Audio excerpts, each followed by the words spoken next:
오늘 말씀의 제목은 우리의 찬양은 하고 이렇게 지었습니다. 우리의 찬양은. 오늘 우리 기도해 준 박성현 청년, 제가 오랫동안 이렇게 봐왔던 청년인데요. 나이를 얼마 먹지 않았음에도 불구하고 참 그 기도하는 내용이 얼마나 표현이 문학적이고 아름다운지 모르겠습니다. 그와 같이 오늘 우리가 보는 이 시편 또한 사람이 성령의 감동을 받아서 지은 문학 예술 작품입니다.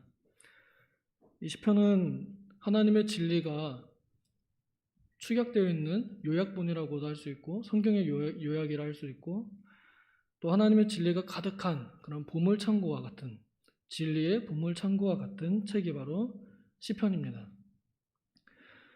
대부분의 이 시편의 한 반 정도 아마 다윗이 이렇게 쓴 것으로 우리가 알고 있고요.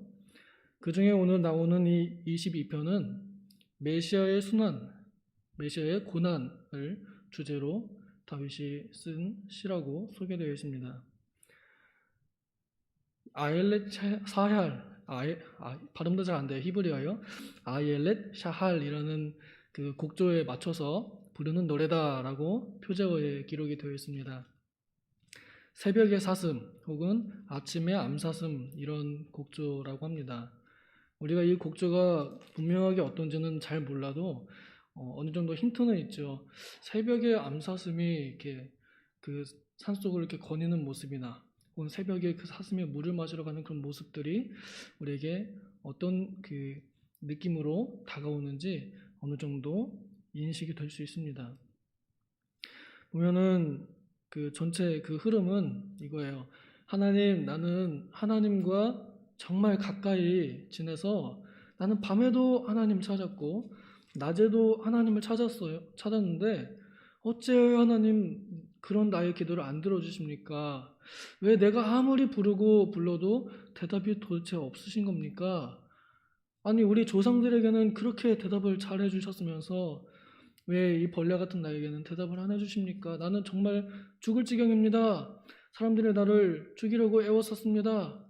그러나 하나님은 나의 기도를 들으셨습니다 하면서 반전을 주고 그 기도하는 가운데서 확신을 얻고 내가 앞으로 대대 주님을 찬송하겠습니다. 하나님을 위대하시고 하나님은 거룩하십니다. 하나님의 통치는 대대에 이를 것입니다 하면서 모든 이들은 하나님을 찬양해야 한다 하는 것으로 마무리 짓습니다. 이 탄원시 중에 하나입니다. 다윗이 이러한 고난을 받을 때가 아마 그 오랜 기간 그 사울에게 의해서 추격당할 때 쓰지 않았을까 저는 개인적으로 생각해 봅니다. 다윗이 옛날에 고백하기를 죽음과의 거리는 한 걸음뿐입니다. 죽음과의 거리가 너무 가깝습니다. 이렇게 말할 정도로 다윗은 목숨의 위협을 아주 가까이서 느꼈던 사람이죠. 그래서 하나님 제발 살려달라고 말하는데 도대체 안 들어주신다는 것입니다. 우리가 흔히 알기로 하나님은 악인들에게는 침묵하시고 의인들에게는 속히 응답하시는 분으로 그렇게 다 알고 있고 사실은 그것이 진리입니다. 그런데 우리 인간의 생각과 다르게 우리가 알고 있는 것과 다르게 기도를 해도 안 들어주시는 경우가 간혹 있습니다. 그 예외가 바로 이때입니다. 그리스도의 그 고난을 미리 맛보도록 하나님께서 다윗의 삶을 사용하신 것입니다. 다윗이 그 억울하게 당하는 그 고난은 앞으로 장차 오실 메시아의 고난이 그 의인이 악인들에게 어떻게 고난을 받게 될 것인가를 미리 맛보고 다윗은 본인이 성령의 감동 중에 이렇게 시를 작시하게 되었습니다. 오늘 나오는 내용은 하나님 왜 안 들어주십니까? 그러나 하나님은 이스라엘의 찬송 중에 거하시고 그 오래전부터 우리 조상들의 기도를 들어주셨던 분이십니다. 라는 그 대목 중에 한 부분입니다. 저는 오늘 여기서 이 3절, 그 한 절에서 우리가 알아야 할 것이 있기 때문에 이 절을 선택해서 함께 말씀을 나눈 중입니다. 이스라엘의 찬송 중에 계시는 주여, 주는 거룩하시니이다. 한 절이 참 짧고 외우기 쉽습니다. 여기 말하는 이스라엘이라는 이름은 사람이 스스로 지은 이름이 아니라는 것을 우리가 알고 있습니다. 이스라엘이라는 이름은 옛날 인간 야곱에게 욕심 많고 편법이 많았던 그 야곱에게 하나님께서 주신 이름입니다. 네가 하나님과 겨루어 이겼다. 너는 승리자다. 너는 더 이상 옛날의 그 야곱이 아니다. 라고 이렇게 덮어주신, 사람의 전 인격을 변경해 주신 그런 이름입니다. 이 이름은 오늘날 성도라는 이름으로도 우리가 이해할 수 있습니다. 성도는 이 세상 사람들과 다릅니다. 우리가 믿기 전에는 세상 사람들과 똑같이 야곱같이 욕심에 찌들어서 어떻게 하면 돈을 더 많이 벌까, 사람들에게 어떻게든 더 치사하게 해서 저 사람을 누르고 내가 올라갈까, 이런 것을 고민했던 사람이라 한다면, 이제 믿는 사람들은 그와 반대로 내가 누군가에게 밟히고 내가 누군가의 발 밑에 먼저 내려가고 내가 좀 손해를 보더라도 어떻게 하면 주님을 더 높일까 생각하는 것, 그것이 바로 성도입니다. 그렇게 전 인격이 성령에 의해서 변화된 믿는 자들을 오늘날의 이스라엘이라 할 수 있습니다. 그 하나님, 이스라엘의 하나님은 바로 그 백성들의 찬양 속에 거하신다라고 이렇게 진리를 밝혀줍니다. 찬양 속에 머물러 계신다 하는 것입니다. 이 말은 저에게 어떻게 다가오냐면, 우리가 길거리를 가다가 많은 가게들이 홍보하기 위해서 음악을 틀잖아요. 많은 노래들 중에서 길거리를 가다가 내가 좋아하는 음악이 어떤 가게에서 흘러나온다. 그럼 내가 물건을 살 생각이 없어도 그 가게 앞에 가서 그 노래를 딱 듣고 있는 거예요. 아, 이 노래가 끝날 때까지는 여기 앞에 있다 가야지 하는 그런 느낌입니다. 공감이 되세요? 내가 듣고 싶은 곳에 내가 가는 겁니다. 내가 듣고 싶은 소리가 있는 그곳에 가 있는 것입니다. 거룩하시나이다, 거룩하시니이다 이렇게 말합니다. 거룩하신 하나님이 이스라엘의 성도의 찬송 안에, 그 찬송 있는 곳에 와 계신다는 것입니다. 거룩하다는 건 구별된다는 뜻이죠. 하나님은 인간과 구별된 존재이십니다.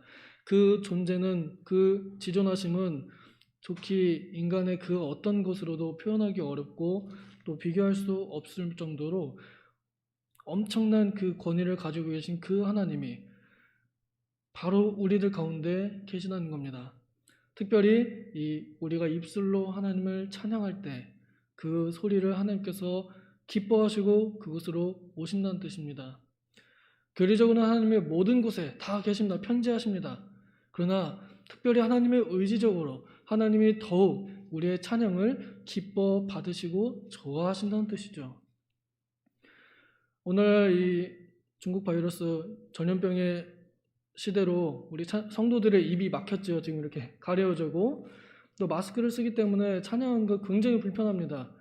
아시는지 모르지만 안경 쓰면요 막 김이 올라가지고 가사가 안 보여요.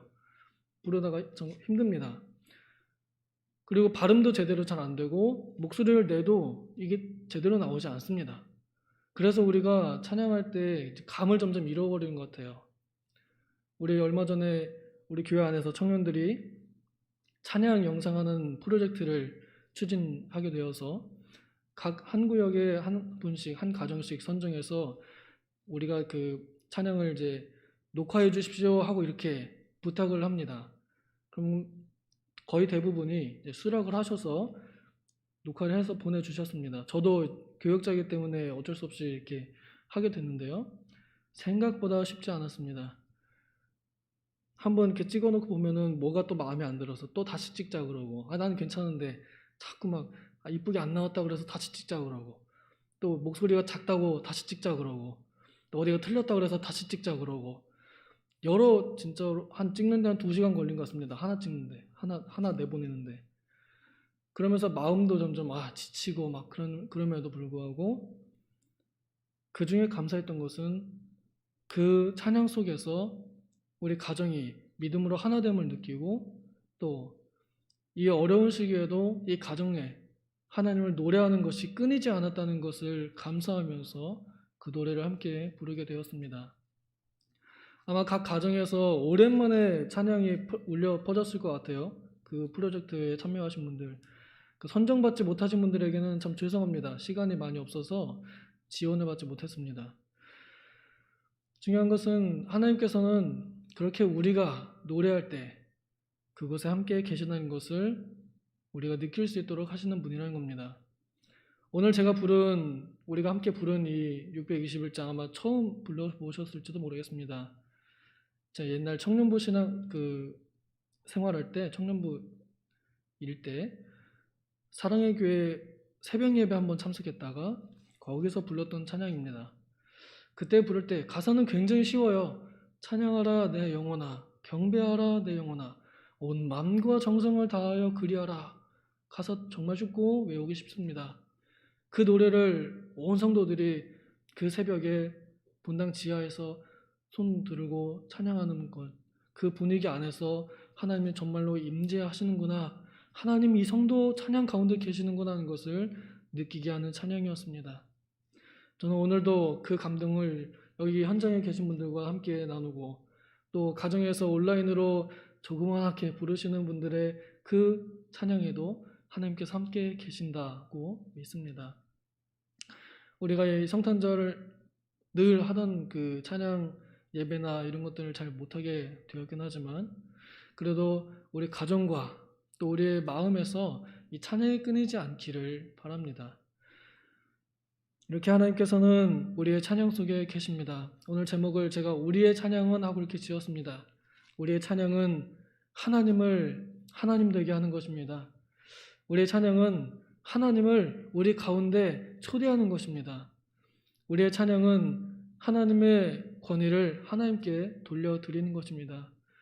시편 33편 1절에는 의인은 찬양하는 것이 마땅하다 하였고, 147편 1절에는 찬양하는 것은 선하고 아름답다 하였습니다.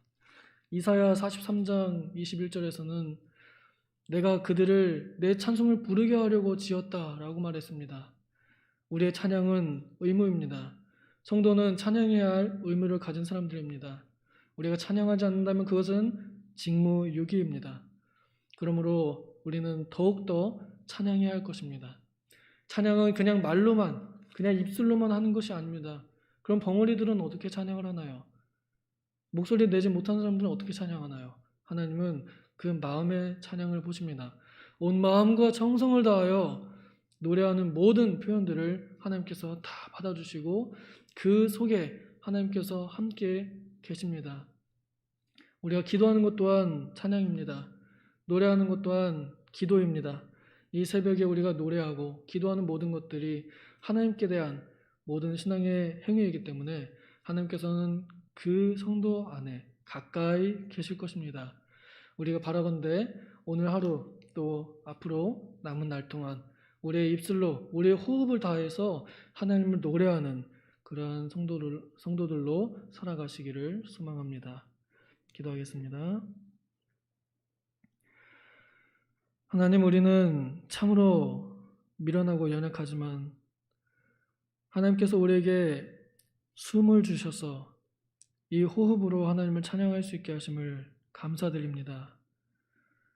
우리가 어려운 때이지만 그래도 주께 대한 찬양을 잃어버리지 않고 또 찬양하기를 잊어버리지 말아서 더욱더 하나님을 찬양함으로 하나님과의 끈을 놓지 않으며 하나님이 우리 가운데 머물러 계시도록 우리가 더욱더 열심을 다해 찬양할 수 있도록 도와주시옵소서. 우리가 기도하는 것 또한 주께 찬양이 될 수 있도록 우리가 온 마음과 정성을 다하여 기도하고 예배할 수 있도록 도와주시옵소서. 감사드리며 예수님의 이름으로 기도하옵나이다. 아멘.